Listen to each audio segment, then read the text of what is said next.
This is Christmas exposed, the pagan holiday masquerading as Christian.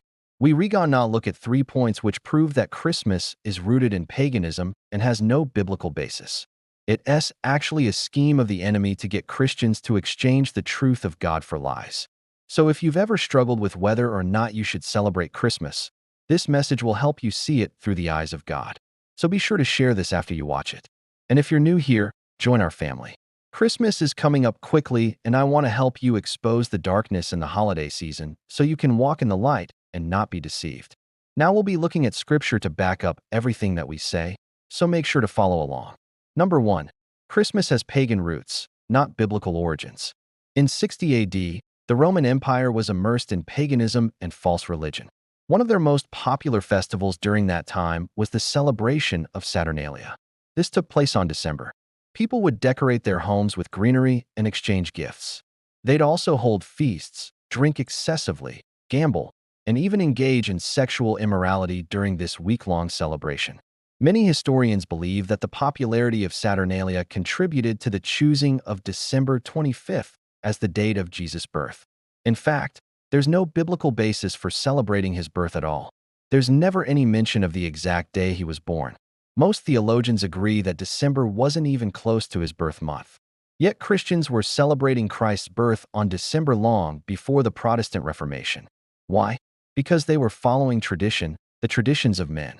And this is exactly what Jesus warned us about in Mark chapter 7, verses 7 to 8. And they asked him, "Why do your disciples break the tradition of the elders? For they do not wash their hands when they eat, and they come in and eat with you and with everyone else." He said to them, "Well, did Isaiah prophesy of you hypocrites? As it is written, 'This people honors me with their lips, but their hearts are far from me. But in vain do they worship me, teaching as doctrines the commandments of men.'" Here, Jesus says that the religious leaders are following their own traditions instead of God's word. And unfortunately, many Christians today still fall into this same trap by adding to or taking away from God's word based on their own preferences or the traditions of society. In Matthew 23, verse 15, Jesus calls the Pharisees fools and blind guides.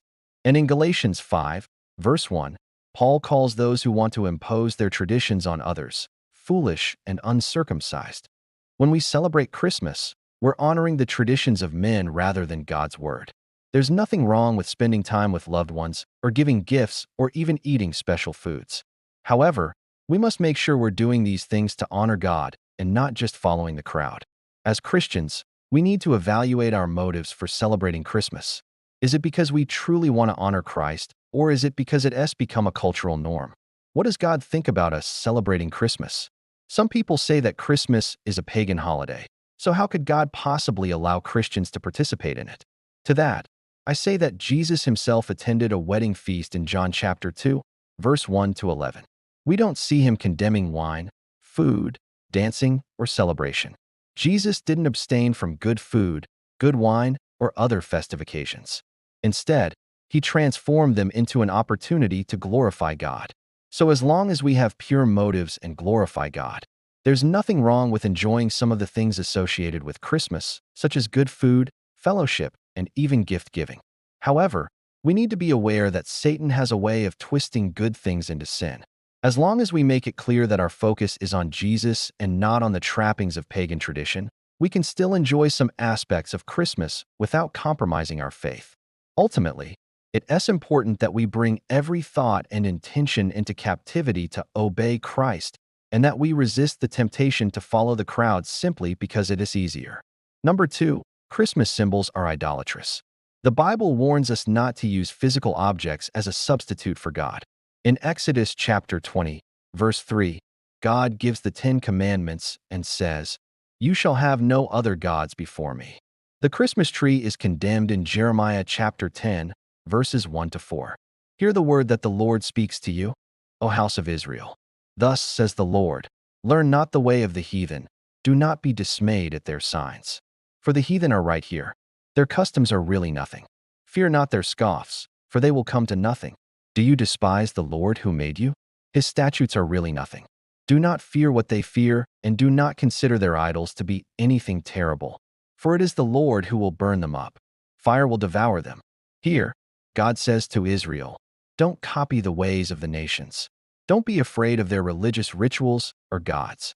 Don't be terrified when they sacrifice their sons, or when they practice prostitution or engage in gross immorality, or when they do other detestable things.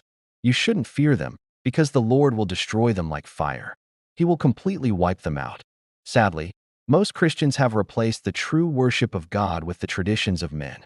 We've exchanged spiritual truths for empty rituals, much like the Israelites who were tempted to follow the pagan practices of the surrounding nations.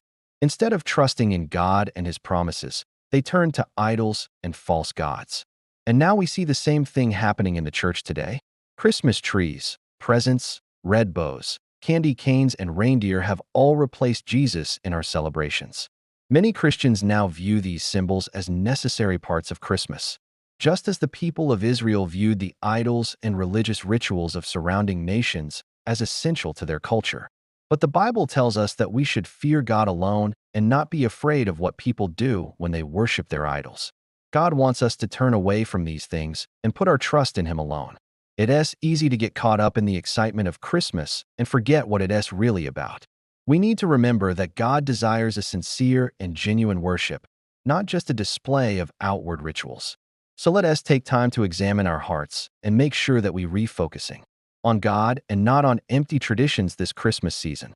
Number 3, the holiday promotes flesh, not faith.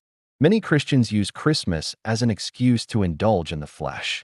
They spend money they don't have, eat too much food, and even stay up late watching inappropriate TV shows or movies.